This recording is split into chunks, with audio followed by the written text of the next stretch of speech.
এজন ভাল দন্ত চিকিৎসকে কেৱল দাঁত উঠোৱা বা লগোৱাৰ কামেই নকৰে, তেওঁলোকে ৰোগীৰ মুখৰ স্বাস্থ্য ৰক্ষাৰ প্ৰতি সদায় সজাগ হৈ থাকে। তেওঁলোকৰ পৰামৰ্শ আৰু সেৱাই আমাক এটা সুন্দৰ আৰু স্বাস্থ্যৱান হাঁহি উপহাৰ দিয়ে।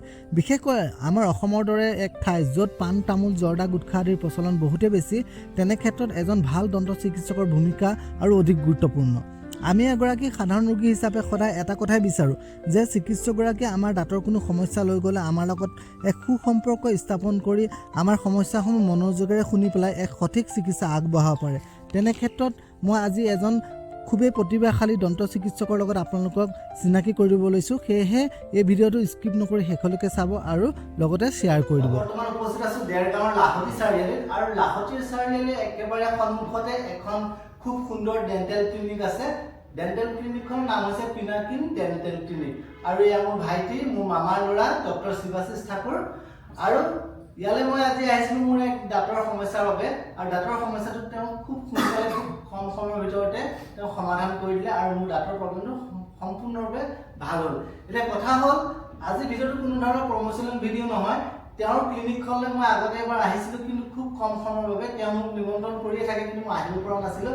আজি মোৰ দাঁতৰ সমস্যাটো হোৱাৰ বাবে মই ইয়ালৈ আহি তেওঁৰ পৰা সমাধান পালোঁ।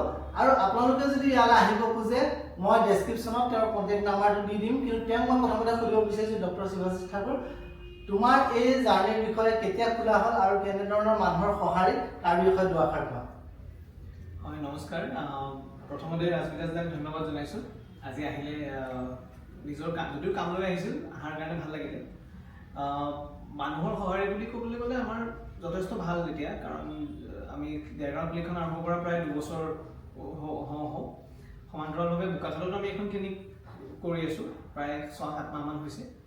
চ' যিমান পাৰোঁ সিমানখিনি আমি কাম কৰিব যত্ন কৰিছোঁ, যিমান ভালদৰে ট্ৰিটমেণ্ট দিব পাৰোঁ। ঠিকেই, আৰু যিমানখিনি 2 বছৰ কৰিব পাৰিছোঁ আমি কৰি গৈছোঁ।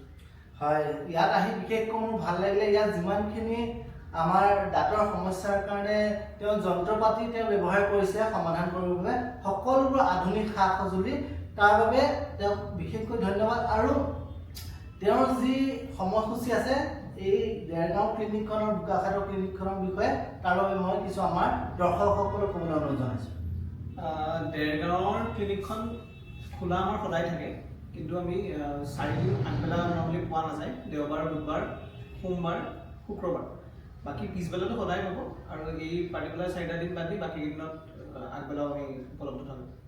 ঠিক আছে, ধন্যবাদ। বিশেষকৈ মই তেওঁৰ এই যাত্ৰা সেই যাত্ৰা আৰু সফল হওক। তেওঁ দেৰগাঁৱত এখন খুলিছে, বোকাখাতত খুলিছে, নিশ্চয়কৈ আৰু আগলৈ তেওঁৰ যি যাত্ৰা আৰু তেওঁ ক্লিনিক খুলিব পাৰক, মই তাকে আশা কৰিছোঁ। আৰু মানুহৰ সঁহাৰিয়ে আচলতে তেওঁৰ সফলতা বুলি মই ভাবিছোঁ। আৰু কোনোবাই যদি ইয়ালৈ আহিব খোজে, তেওঁ আগতীয়াকৈ ফোন কৰি কণ্টেক্ট কৰি তেওঁ বুকিং কৰি পেলাই ইয়াত আহিব পাৰে, আৰু তেওঁ তেনেধৰণে এপইণ্টমেণ্ট আপোনালোকক দি দিব। আজিলৈ আহিছোঁ, এই ভিডিঅ'টো ইয়াতে সমাপ্ত কৰিছোঁ। ধন্যবাদ।